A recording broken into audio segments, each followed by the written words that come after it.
अस्सलाम वालेकुम। आज का दिन पाकिस्तानियों के लिए बहुत ही दर्दनाक है और उसकी वजह यह है कि आज हम उस इंसान से महरूम हुए हैं जिसे father of Pakistan's weapon grade nuclear programme कहा जाता है। इसमें कोई शक नहीं है कि पाकिस्तान की जो वेपन ग्रेड न्यूक्लियर टेक्नोलॉजी है, इसके लिए जो कंट्रीब्यूशन डॉक्टर अब्दुल कदीर ख़ान का है, उसका कोई सानी नहीं है। डॉक्टर अब्दुल कदीर ख़ान 1951 में इंडिया से माइग्रेट करके पाकिस्तान आए।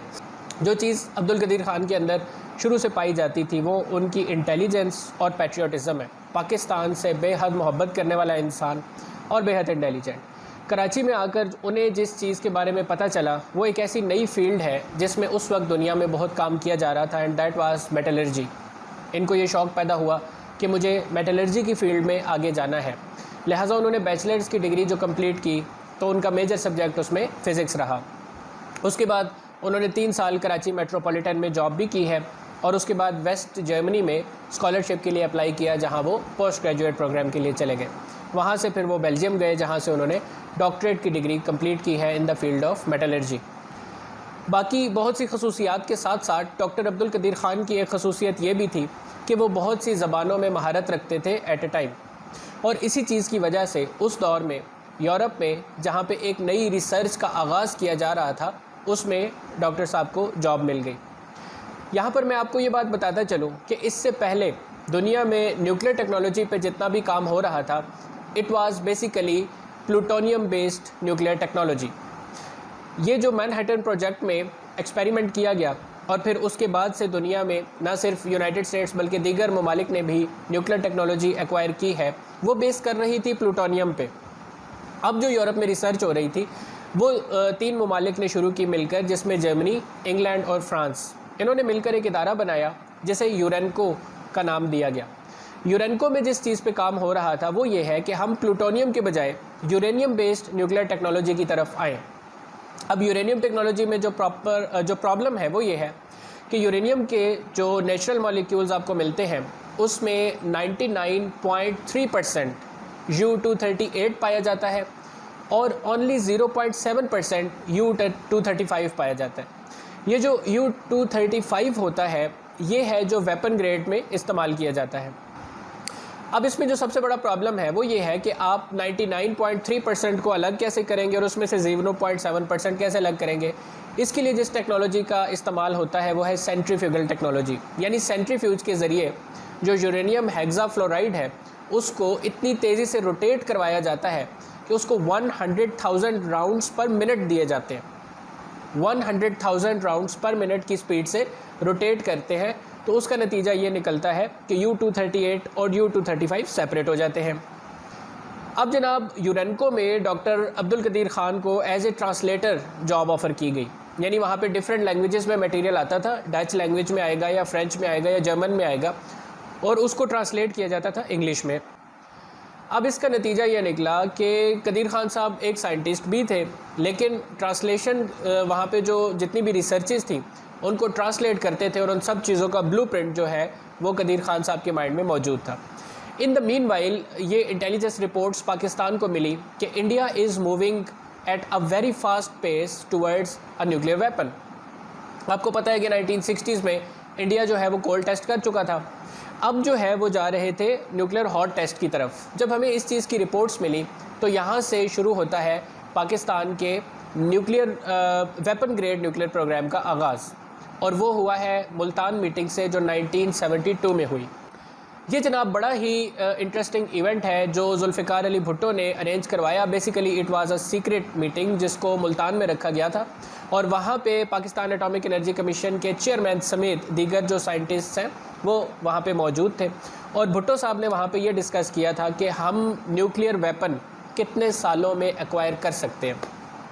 उस वक्त जो वहाँ पे बैठे हुए लोग थे उनके लिए ये एक तरह का मजाक था, क्योंकि पाकिस्तान न्यूक्लियर टेक्नोलॉजी एक्वायर करने से बहुत दूर था। मतलब हमारे पास वो मटेरियल ही अभी तक नहीं था जिसके ज़रिए से हम वहाँ तक जा सकते थे। मुल्तान मीटिंग के बाद 2 साल के अंदर अंदर हमने ये देखा कि 1974 में इंडिया ने ऑपरेशन स्माइलिंग बुद्धा परफॉर्म किया राजस्थान में, बाकायदा न्यूक्लियर हॉट टेस्ट किया और इंडिया न्यूक्लियर पावर हो गया। Now that was the time which was very crucial for Pakistan. क्योंकि आपको पता है कि बरे सगीर में जितनी भी आर्म्स रेस जो हमें आज देखने को मिलती है, इसको इनिशिएट करने वाला इंडिया है।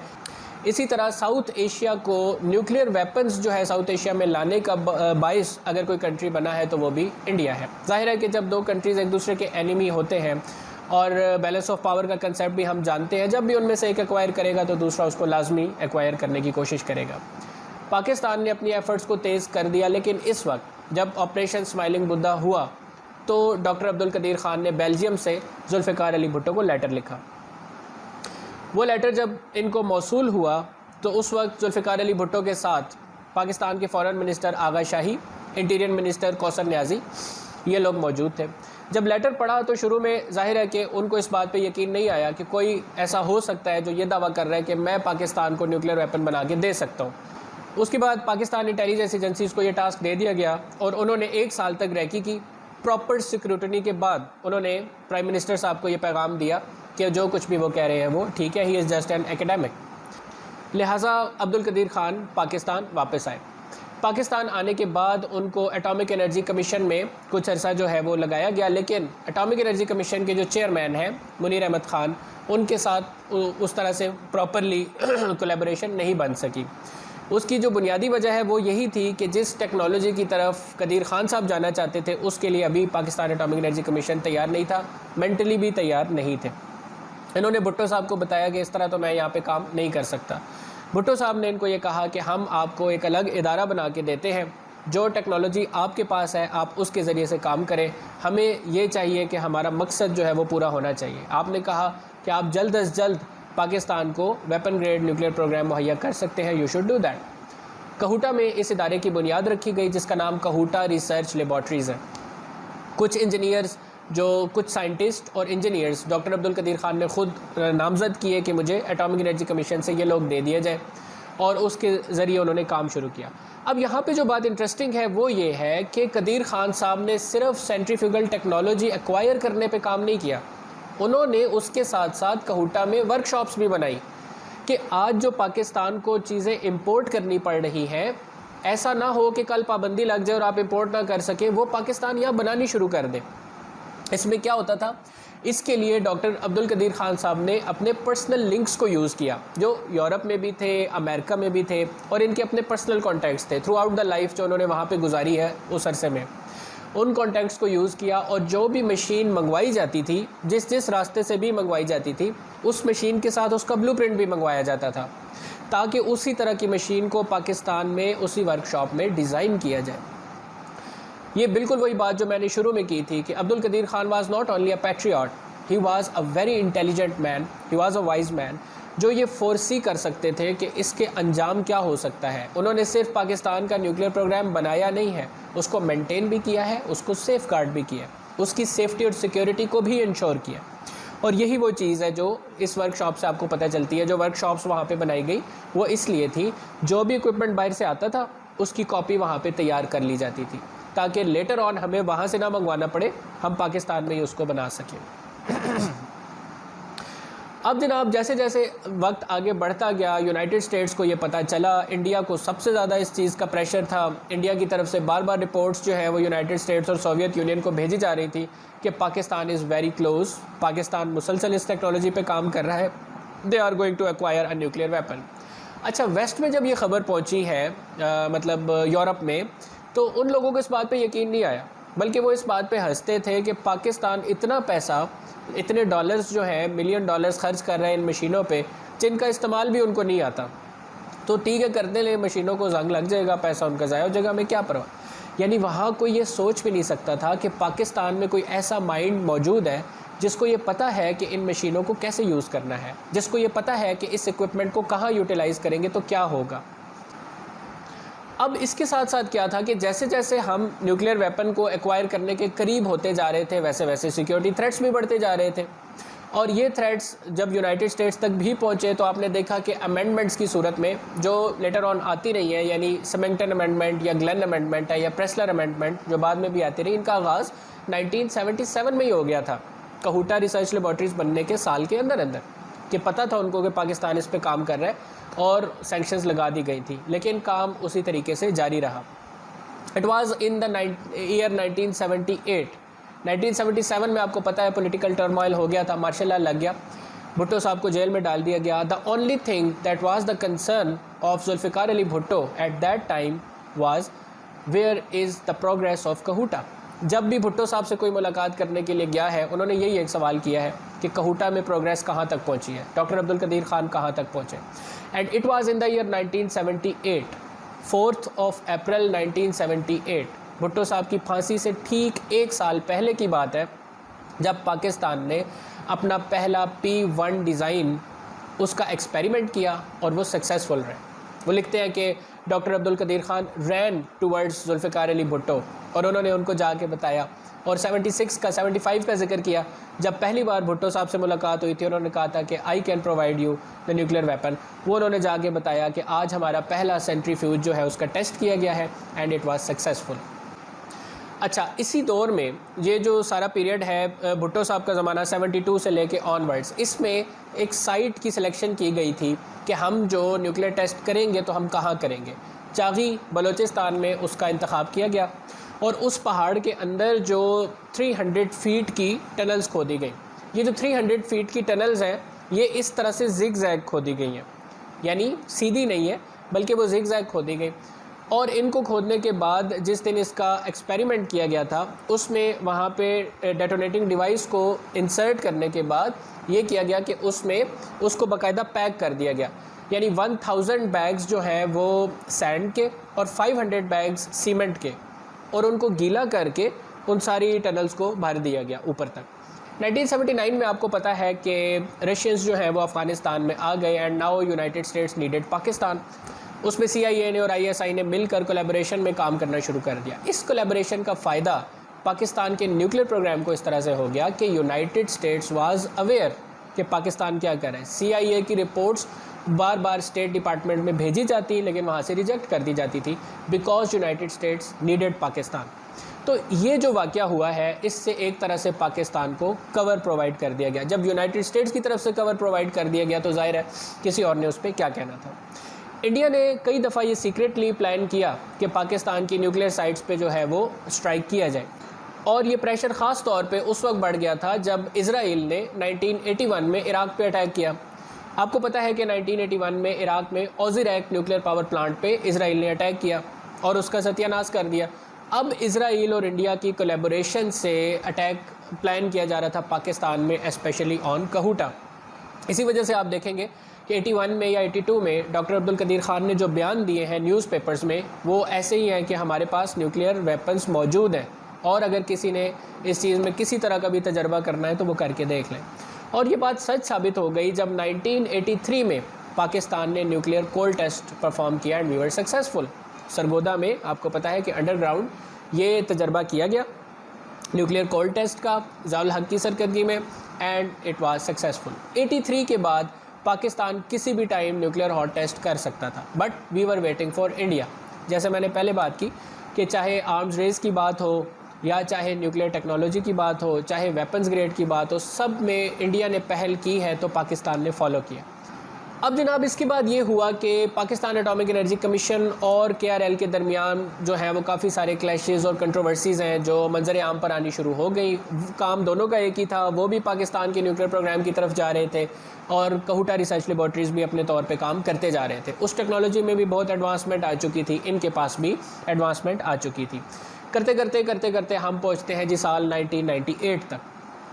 1998 में आपको पता है कि इंडिया ने न्यूक्लियर हॉट टेस्ट किया और जैसे ही इंडिया ने न्यूक्लियर हॉट टेस्ट किया तो उसके बाद पाकिस्तान ने ये फ़ैसला किया और 28 मई 1998 28 मई 1998 वो दिन मुंतखब किया गया कि जिस दिन हमने टेस्ट करना था finally.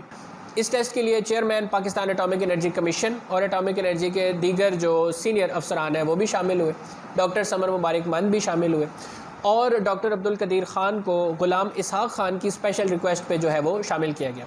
Ghulam Ishaq Khan was one of the man who was present in the first meeting when doctor Abdul Qadeer Khan met with Zulfikar Ali Bhutto. उनको पता था इनकी सलाहियतों का भी, उन्हें यह भी पता था कि इन्होंने क्या काम किया।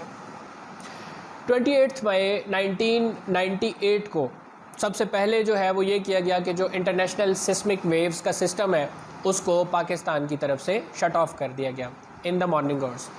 2:30 बजे के करीब वो टाइम था जब प्लेन फ्लाई किया इस्लामाबाद से टुवर्ड्स चागी, जिसमें ये तमाम पर्सनैलिटीज़ मौजूद थी। चागी में पहुंचकर ये सब उस चेक पोस्ट पे इकट्ठे हुए जहाँ से ट्रिगर करना था, जहाँ पे बटन पुश करना था और उसने इस पूरे के पूरे प्रोसेस को ट्रिगर करना था और वेपन ने डेटोनेट होना था। It was the last time जिसके बारे में ये कहा जाता है कि उस वक्त प्राइम मिनिस्टर ऑफ पाकिस्तान मियां मोहम्मद नवाज़ शरीफ ने कॉल की डॉक्टर अब्दुल कदीर ख़ान को और उन्होंने ये पूछा कि how prepared we are, how sure you are of your success. तो डॉक्टर अब्दुल कदीर ख़ान साहब ने ये कहा कि वी आर फुल्ली प्रिपेयर्ड। उन्होंने जवाब में ये कहा कि इट बेटर बी सो, और बाद में ये चीज़ सामने आई, इंटेलिजेंस रिपोर्ट्स के ज़रिए से सामने आई कि ये जो कुछ भी किया जा रहा था इसके बारे में ज़ाहिर है कि इंडिया को ये मालूम था। And what they were planning was कि अगर ये टेस्ट फेल होता है तो हम सर्जिकल स्ट्राइक करके पाकिस्तान की न्यूक्लियर साइट्स पे अटैक करेंगे, कहूटा पे भी और एटॉमिक एनर्जी कमीशन पे भी। खैर, it was a very difficult decision and it was a very crucial time. Doctor Samar Mubarakmand इसके बारे में लिखते हैं, My eyes were set on the mountain in which the test was to be conducted. I experienced a halt in my heartbeat on seeing nothing happening after 32 seconds. But all of a sudden, it was a big jolt. We had triumphed. And Pakistan finally became the nuclear power, with weapons grade nuclear technology. So all of them cried out loud, Allahu Akbar. और फिर इस दिन को यौम तकबीर के नाम से जाना जाता है। तस्वीर जो आप देख सकते हैं, इसमें खड़े हुए लोगों को देखकर आप ये नहीं कह सकते कि कभी इनके दरमियान किसी किस्म का कोई इख्तलाफ रहा है। At that moment they were all one nation one people.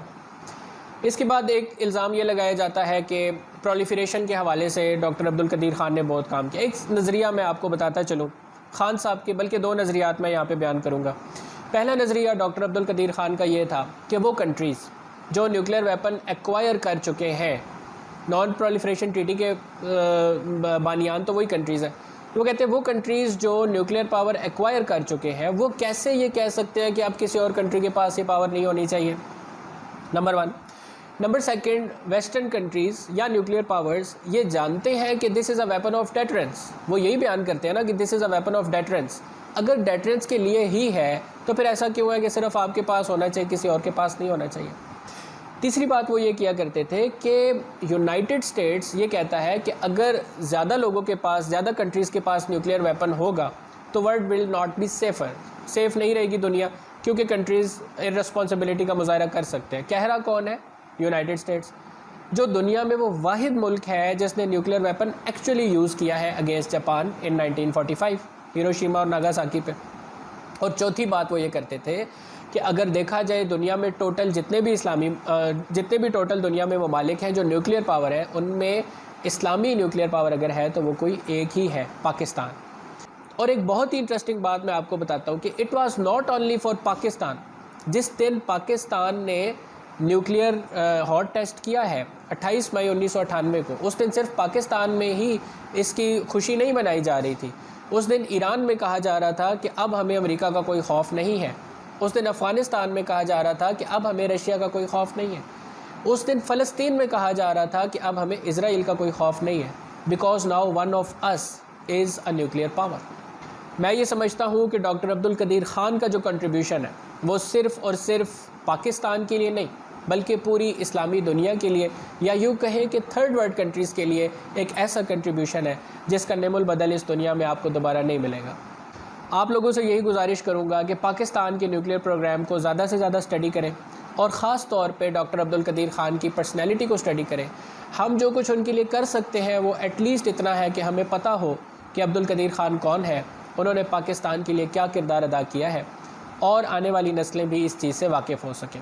अगर मैं चाहूँ कि अब्दुल कदीर ख़ान साहब के बारे में तफसीली बातचीत की जाए तो मेरा नहीं ख्याल कि कोई भी वीलॉग इस काबिल हो सकता है जिसमें हम उनकी पर्सनैलिटी या पाकिस्तान के लिए उनके कंट्रीब्यूशंस के बारे में बात कर सकते हैं। लेकिन एक बात लब्बे लुबाब जो एक बात मैं कह सकता हूँ वो ये है कि Abdul Qadeer Khan was the reason that Pakistan has survive this long. अल्लाह ताला उनकी मग़फ़िरत फ़रमाए, जन्नतुल फ़िरदौस में आला मकाम अता करे।